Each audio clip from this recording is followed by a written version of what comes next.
messieurs, bonjour, bienvenue dans ce point d'information. Il est prévu ce 16 avril un Conseil national de sécurité, une réunion sur la situation sécuritaire générale de la Côte d'Ivoire qui sera présidée par le chef de l'État Alassane Ouattara. Le point vous sera rendu au cours de nos prochaines éditions.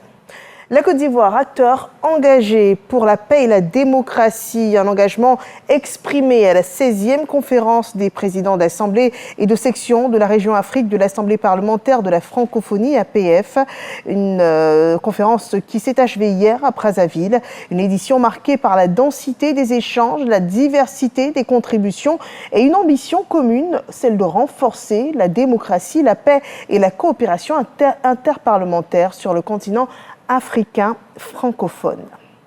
Nous revenons à la Côte d'Ivoire avec l'actualité économique du pays. La Côte d'Ivoire est toujours favorable aux investissements selon la notation financière en 2025 de la filiale d'intelligence économique de l'agence Bloomfield Investment Corporation.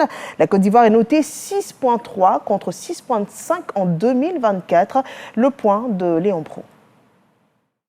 La Côte d'Ivoire encore au rang des pays à risque faible ou pays à opportunité d'investissement avec un retour sur investissement et sans risque de perdre son capital.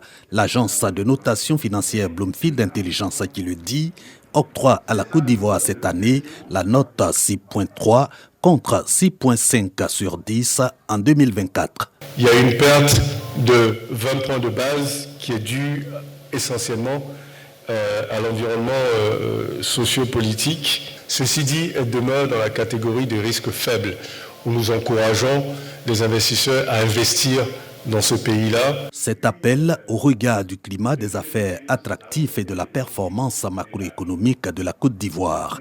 Bloomfield relève toutefois le faible impact de cette croissance économique sur l'indice de développement humain, notamment sur l'espérance de vie. 72 ans en moyenne mondiale, 61 ans en moyenne communautaire, Sénégal à 67 ans, le Niger à 62 ans, pendant que la Côte d'Ivoire est à 58 ans. Donc la performance économique de la Côte d'Ivoire, qui est une excellente performance économique, n'a pas l'impact social recherché.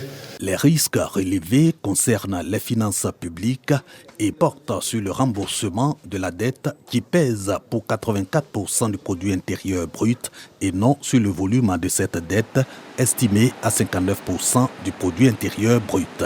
Aussi indexé, la gouvernance avec la corruption qui représente en 2022 une perte de 1400 milliards de francs CFA. Pour réduire les risques de corruption, c'est l'obligation pour les gestionnaires de deniers publics, l'obligation qui leur est faite de déclarer leur patrimoine pour nous assurer que les fonds qui sont mis à leur disposition ne sont pas privatisés, mais vont véritablement dans les projets, dans les actions publiques. Au menu de cette 9e conférence risque pays, outre le rapport de notation, 4 panels avec une forte participation du gouvernement pour apprécier les opportunités et adresser les risques d'investissement.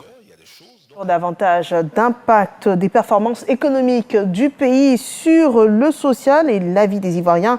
Le gouvernement lance le contrôle des volucompteurs des stations-service, une mesure de lutte contre la vie chère qui autorise cette action de contrôle métrologique dirigée par Côte d'Ivoire Métrologie, une activité dans l'objectif de garantir les transactions transparentes sur les marchés en Côte d'Ivoire. Haïti et 200 ans de dette d'indépendance, un bicentenaire mémoire de l'esclavage qui commémore aujourd'hui l'imposition par la France d'une dette colossale à son ancienne colonie de 150 millions de francs or destinée à dédommager les anciens propriétaires esclavagistes, une clause d'ordonnance historique, indemnité colossale dénoncée 2 siècles plus tard.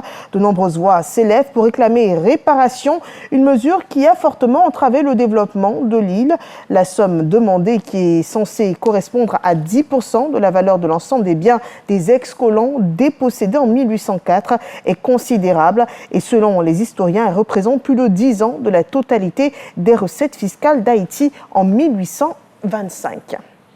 Sur les droits de douane imposés par Washington, Giorgia Meloni est accueillie ce jour à la Maison-Blanche. La présidente du Conseil italien va tenter de négocier avec Donald Trump. Elle doit jouer les intermédiaires aussi entre l'Union européenne et les États-Unis afin de débloquer le dialogue sur les droits de douane avec son allié conservateur.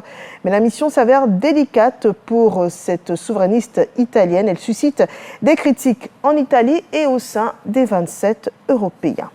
Et puis l'actualité sportive à présent avec les quarts de finale de la Ligue des Champions qui ont livré leur verdict. Pas de remontada pour le Real Madrid, tenant du titre, qui est tombé face à Arsenal pour les demi-finales. Arsenal rencontrera Paris, le Paris Saint-Germain, et le FC Barcelone affrontera l'Inter Milan lors des demi-finales de l'UEFA Champions League les 29 et 30 avril prochains. Et puis sur les éliminatoires de la Coupe du Monde féminine des U17, les Ivoiriennes ont arraché leur qualification pour le 3e tour face au Burundi en s'imposant 3-0 au match retour. C'était hier mercredi. C'est la fin de ce flash d'information. Merci de nous avoir suivis. On se retrouve à 13h pour le journal. À tout à l'heure.